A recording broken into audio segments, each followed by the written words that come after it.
unidad, letra, sino es el análisis del texto y lo que se persigue es la competencia comunicativa. Por lo tanto, aparecen en juego las condiciones del sujeto emisor, de un sujeto receptor, el código en el cual se transmite un mensaje y el canal de comunicación. Todos estos conceptos se enseñan de manera abstracta. Se pone en juego, en marcha, una concepción basada en un trabajo exclusivo sobre textos producidos en situaciones comunicativas bajo estos modelos: emisor, receptor, código, canal, funciones de los textos, tipologías textuales, ¿sí? Pero no está basado en la heterogeneidad, ni hay respeto, ni se respeta la distancia que hay con la norma. Este modelo, basado en la teoría de la comunicación de Jacobson, 1960, tiene por objeto el texto, pero igualmente desligado de las prácticas concretas, reales de lectura. Como vamos a ver, el modelo de Jacobson, acá esta es una imagen tomada de una enciclopedia, la pueden buscar ustedes y verla en cualquier sitio de internet.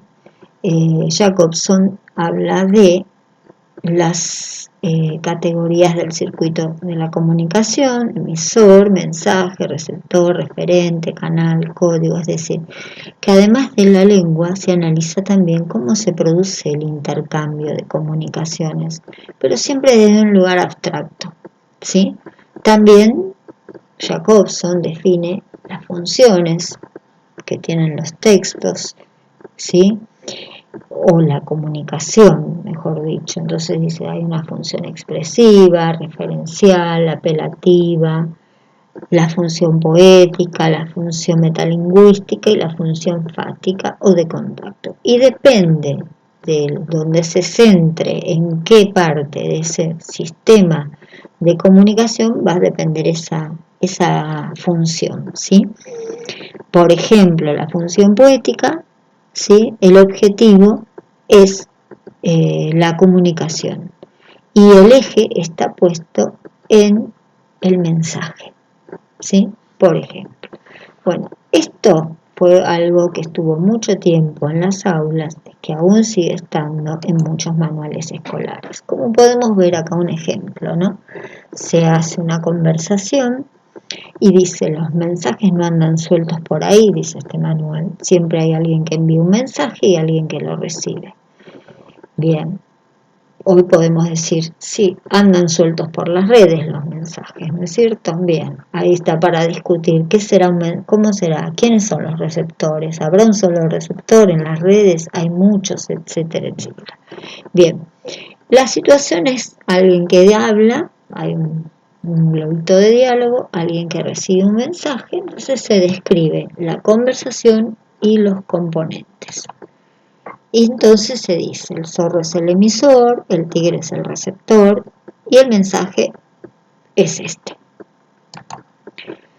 Y bueno, dice, cada participante espera su turno para intervenir, algo que es relativo, generalmente tratamos de hablar y nos superponemos, y dice, ahora lee esta viñeta e indica quién es el emisor y quién es el receptor y cuál es el mensaje. Entonces, en este tipo de actividad se esperaba que los niños y niñas apliquen un determinado conocimiento acerca de los participantes en el circuito de la comunicación. Entonces, las características fundamentales de este enfoque es que se hace objeto de estudio el circuito de la comunicación y el reconocimiento de sus elementos como si fueran teóricos, solamente. Entonces hay que decir a la memoria, acordate de estos conceptos, emisor, receptor. Si bien hay un cambio importante para enseñar lengua, entre enseñar lengua y enseñar desde la comunicación, que es en la unidad de análisis. ¿Por qué? Porque la unidad de análisis ahora es el texto, no la letra, no la palabra, el texto. Y el texto de circulación social. Entonces se introducen textos más allá de lo escolar, es decir, textos que son de circulación social. Una receta de cocina, un instructivo, una nota periodística, el diario, etcétera, etcétera. Entonces, se aumenta, digamos, la posibilidad de trabajar con otros textos que antes no ingresaban a la escuela. Es decir, se trabaja con variedad textual.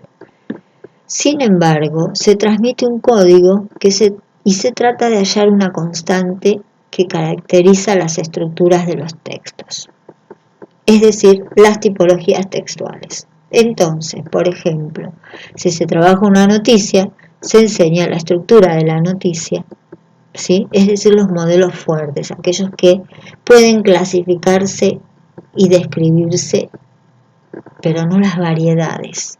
Entonces, hoy en día una noticia tiene una diversidad de formas y de enunciados que es muy difícil reconocer lo que a nosotros nos enseñaron, por ejemplo, titular, copete, volanta, qué dice, qué ocurrió, dónde ocurrió, quiénes fueron los protagonistas.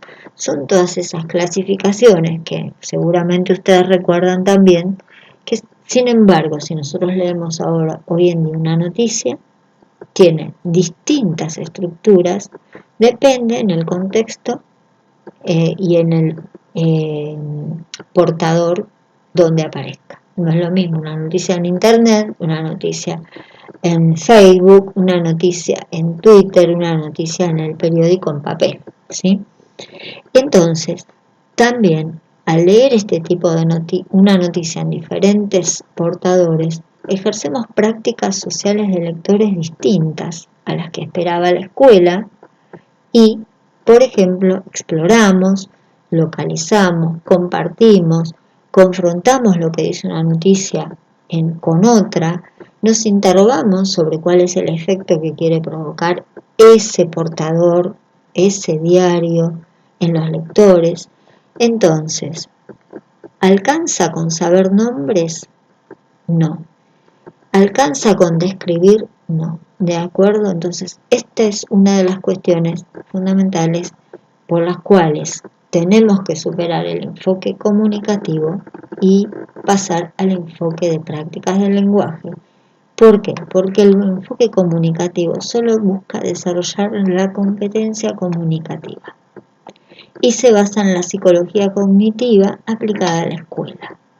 Entonces, un modelo se replica en otro modelo, pero en las prácticas del lenguaje, en las prácticas sociales del lenguaje, hay más de un modelo, porque hay diversidad, ¿sí?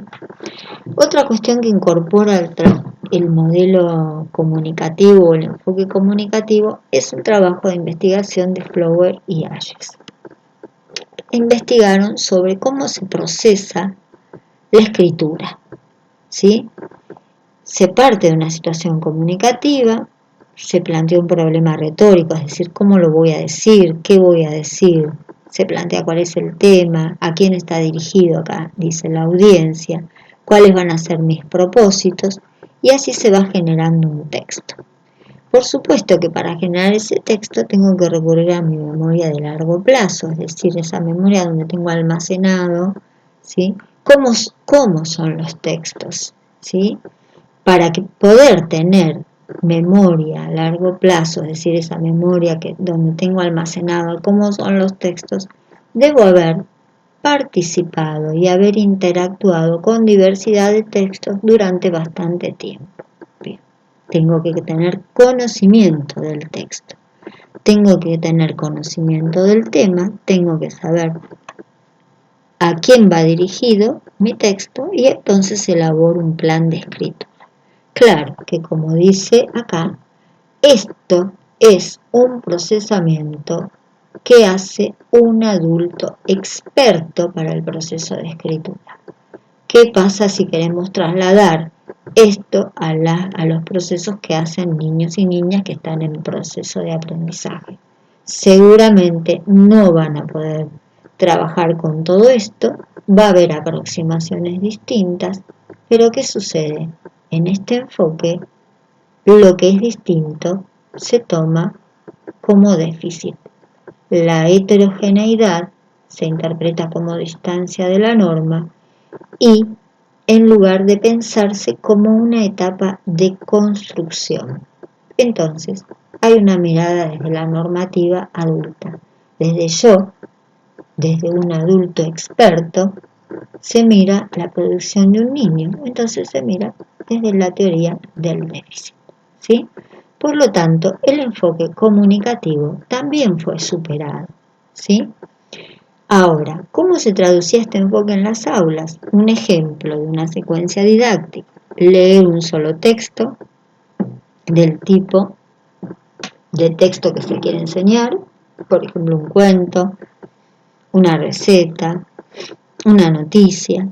Se le hacían preguntas de comprensión para que el niño responda.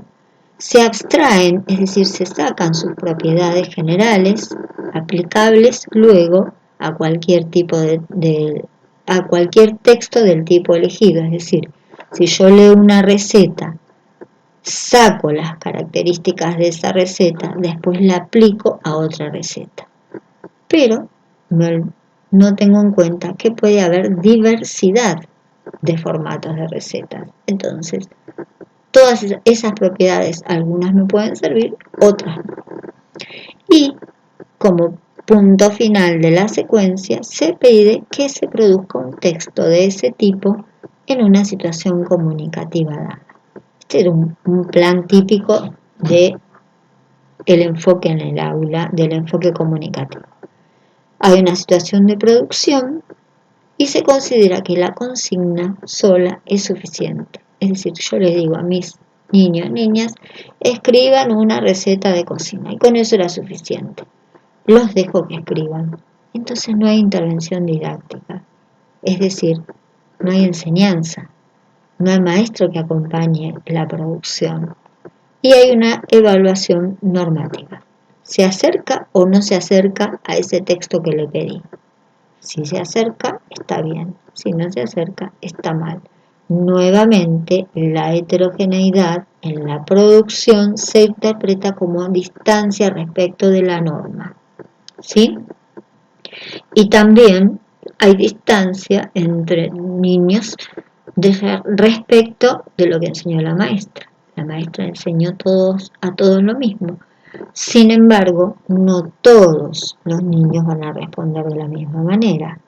Entonces, esta práctica lingüística aparece como una diversidad, una teoría del déficit. No pueden, no lo logran, en lugar de pensarlo como una construcción, un proceso, ¿sí?, que tiene que ver con las prácticas lingüísticas propias de una cultura, ¿sí?, de un entorno, o en lugar de eso se toman como capacidades individuales. Y entonces, en este lugar aparecen las llamadas deficiencias. No puede porque tiene una dislalia, porque tiene una dislexia, o porque tiene problemas madurativos, etcétera, etcétera. Y aparece también el concepto de deficiencia cultural familiar. No pueden, dice, ¿por qué? Porque en la familia no se lee,